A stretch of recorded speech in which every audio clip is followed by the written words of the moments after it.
అందరికీ నమస్కారం.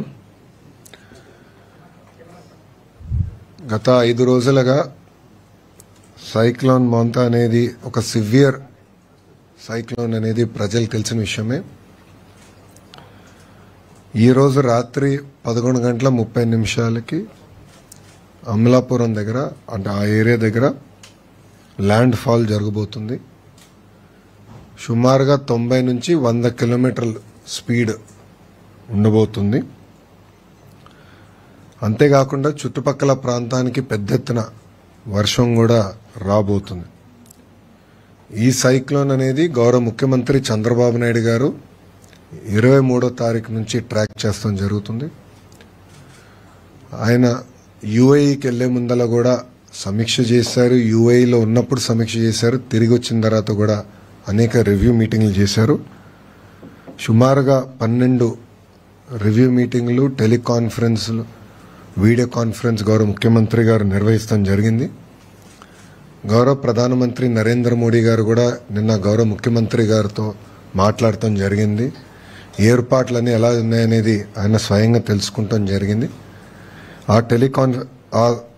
కాల్ అయిన తర్వాత రాష్ట్ర ప్రభుత్వం కూడా కేంద్ర ప్రభుత్వానికి ప్రత్యేకంగా ప్రధానమంత్రి కార్యాలయానికి రియల్ టైం రిపోర్ట్స్ కూడా పంపిస్తాం జరుగుతుంది.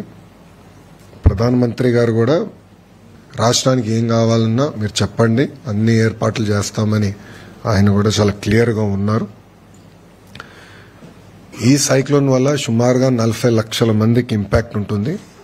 హై రిస్క్ ఏరియా వచ్చేగల కాకినాడ, కోనసీమ, వెస్ట్ గోదావరి, కృష్ణా, బాపట్ల, ప్రకాశం, నెల్లూరు ఈ జిల్లాలన్నీ రెడ్ అలర్ట్లోనే. ఇక్కడ ఎక్కువ ఇంపాక్ట్ అనేది ఉంటుంది.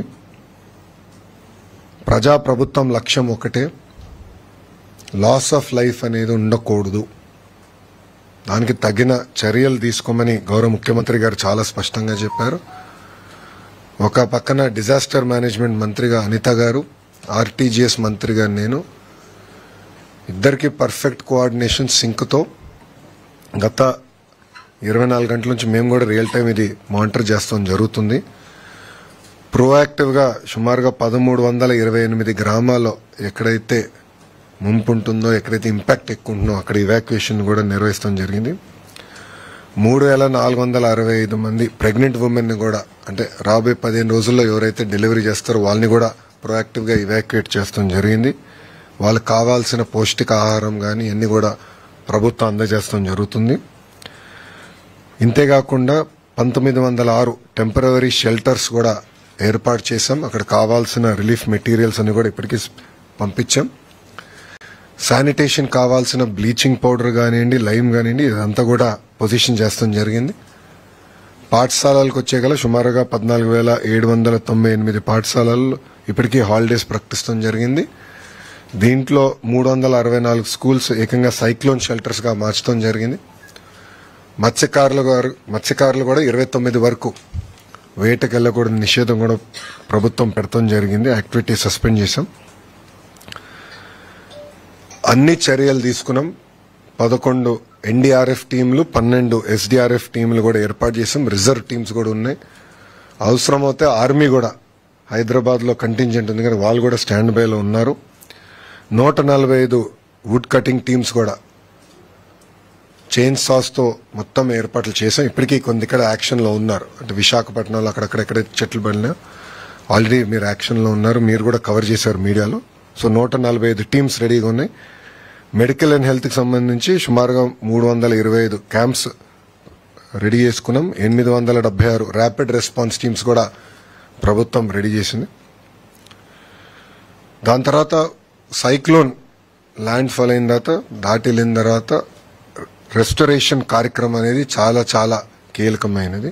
దానికి ప్రధానంగా పవర్, విద్యుత్ సంబంధించి 11,347 ఎలక్ట్రిక్ పోల్స్ ఆల్రెడీ రెడీ చేసుకున్నాం. 1210 ట్రాన్స్ఫార్మర్స్ కూడా రెడీ చేసుకుంటాం జరిగింది. 772 రెస్టరేషన్ టీమ్స్ కూడా ఆల్రెడీ ఐడెంటిఫై చేసాం, పొజిషన్ చేసాం.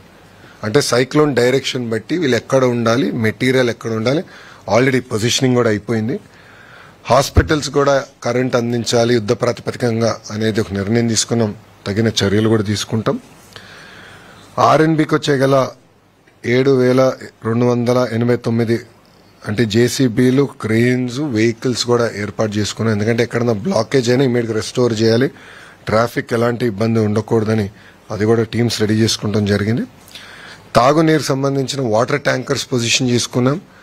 సిపిడబ్ల్యూ స్కీమ్స్, ఎందుకంటే తిట్లీ దగ్గర నేను నేర్చుకుంది అప్పుడు గతంలో పంచాయతీరాజ్ గ్రామీణాభివృద్ధి శాఖ మంత్రిగా పనిచేసే కనుక కరెంటు పోయినప్పుడు ప్రధాన ఇంపాక్ట్ అయ్యేది సిపిడబ్ల్యూ స్కీమ్స్. ఆ రోజు మేము అనుకున్నాం జనరేటర్లు ముందే పెట్టుంటే భలే ఉండేది, రిస్క్ అయ్యేది, ఇంత ఇబ్బంది వచ్చిండేది కాదు కదా అని. అందుకే ముందస్తు చర్యలు తీసుకున్నాం. గౌరవ ఉప ముఖ్యమంత్రి గారు పవన్ కళ్యాణ్ గారి నాయకత్వంలో ముందస్తు చర్యలు తీసుకుని డీజిల్ జనరేటర్స్ కూడా 1037 డీజిల్ జనరేటర్స్ పొజిషన్ చేశాం.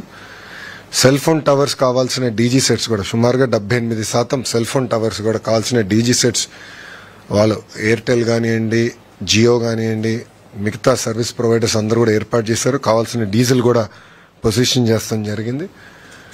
కలెక్టర్స్ అందరూ కూడా ఫండ్స్ ఏర్పాటు చేస్తాం. మనీ ఈజ్ నో ఆబ్జెక్ట్, ప్రజలు ఇబ్బంది పడకూడదు అన్న లక్ష్యంతో మేము పనిచేస్తున్నాం. ఆర్టీజీఎస్లో గౌరవ హోంమంత్రి గారు, నేను కూడా ఆర్టీజీఎస్లో ఈరోజు రాత్రి అంతా కూడా మేము ఉంటాం. ఇక్కడ నుంచి రియల్ టైం మానిటరింగ్ చేస్తాం. గౌరవ ముఖ్యమంత్రి గారు కూడా ప్రతి 2 గంటలకు ఒకసారి టెలికాన్ఫరెన్స్ కూడా తీసుకుని ఏంటి కరెంట్ స్టేటస్ ఏంటనేది రాత్రంతా కూడా గౌరవ ముఖ్యమంత్రి గారు మాతో రివ్యూ చేస్తారు. ఇది సైక్లోన్ మొంతా దాటిన తర్వాత ఇమీడియట్ గా సీఎం గారి ఆదేశాల మేరకు రీహాబిలిటేషన్ స్టార్ట్ అవ్వాలి, రిలీఫ్ అందించాలి. దానికి కూడా ఏంటంటే డ్రోన్స్, లో లెవెల్ ఫ్లయింగ్ ఏరియల్ వెహికల్స్ పెట్టి మొత్తం రియల్ టైం ట్రాకింగ్ చేసి పంట నష్టం ఎంత జరిగింది, ఇల్లు ఏంటి, మొత్తం రియల్ టైం ట్రాకింగ్ చేయమని చెప్పారు. చేసి దాని తర్వాత రిలీఫ్, రీహాబిలిటేషన్ కూడా యుద్ధ ప్రాతిపదికంగా డేటా డ్రివెన్ మోడల్లో చేయమని ఆయన ఆదేశాలు జారీ చేశారు. కావాల్సిన ఏర్పాట్లు కూడా ప్రభుత్వం చేసింది. ఇక్కడ ప్రజలు నేను ఒక విషయం కోరాలనుకుంటున్నాం, దయచేసి అందరూ మీ ఇంట్లో ఉండండి. రెండోది బీచెస్ కానీ లో లయింగ్ ఏరియాస్కి దయచేసి వెళ్ళొద్దండి. అధికారులు చెప్పింది తూచా తప్పకుండా పాటించండి. ఎందుకంటే ఇది చాలా ఇప్పుడు ఉన్న సమాచారం మేరకు 100 కిలోమీటర్ల వేగంగా వస్తుంది కనుక అందరం జాగ్రత్తలు తీసుకోకపోతే మళ్ళీ ఇబ్బంది పడతాం. ఇప్పటికీ మీడియా మిత్రులు మీరు కూడా కవరేజ్ చేస్తున్నారు, మీరు కూడా ప్రజల్లో చైతన్యం తీసుకొచ్చే విధంగా మీరు కూడా న్యూస్ ఆర్టికల్స్ చేస్తున్నారు, నేను మానిటర్ చేస్తున్నాం, పాజిటివ్గా బిల్డ్ చేస్తున్నారు. సో ప్రజలు కూడా ఏంటంటే అడ్వైజరీ టైం టు టైం తీసుకుని అది పాటించాలి మేము కోరుతున్నాం. ఈ టైం బయటికి వెళ్తాం కరెక్ట్ కాదు, బీచ్ల దగ్గరికి వెళ్తాం, వీడియోలు చేస్తాం, ఇది టైం కాదు. ఇది అందరు జాగ్రత్తగా ఉండాలి. చాలా క్రిటికల్ అవర్ ఉంటుంది 11:30 నుంచి. ఇప్పటికి మీరు చూస్తే చాలా దగ్గర వర్షాలు గట్టిగా పడుతున్నాయి, దాటిన తర్వాత కూడా వర్షం ఉంటుంది కనుక అందరూ అప్రమత్తంగా ఉండాల్సిన అవసరం చాలా చాలా ఉంది. సారీ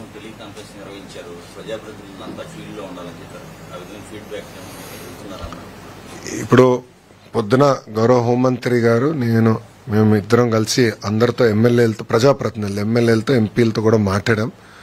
వాళ్ళ దగ్గర నుంచి కూడా ఫీడ్బ్యాక్ తీసుకున్నాం ఎక్కడెక్కడ ప్రాబ్లం ఉంది. గోపాల్పురం ఎమ్మెల్యే గారితో మాట్లాడడం, ఎర్రకాలువ పొటెన్షియల్ గా ప్రాబ్లం ఉందంటే దానికి కావాల్సిన చర్యలు మేము సెంట్రల్ ఇక్కడ తీసుకున్నాం. ఆయన కూడా యాక్షన్లోకి దిగి అక్కడ లోకల్ గా ఆయన కోఆర్డినేట్ చేస్తున్నాం. సో ప్రజాప్రతినిధులు అందరితో మాట్లాడాను, ఎమ్మెల్యేలతో మాట్లాడా, ఎంపీలతో మాట్లాడా, అందరినీ ఫీల్డ్ లో ఉండమన్నాం. కంపల్సరీ ఈరోజు అందరిలో చైతన్యం తీసుకొచ్చి ప్రికాషన్స్ తీసుకోమన్నాం. రేపు అయిన తర్వాత ఫీల్డ్కి వెళ్ళమన్నాం, గ్రామాలకు వెళ్ళాలి, పంట పొలాలకు వెళ్ళాలి, మొత్తం రిలీఫ్, రీహాబిలిటేషన్ పక్కడబందీకి చేసే విధంగా వాళ్ళందరూ అప్రమత్తంగా ఉండాలని మేము చెప్తాం కూడా జరిగింది. సో అందరినీ మీరు చూస్తే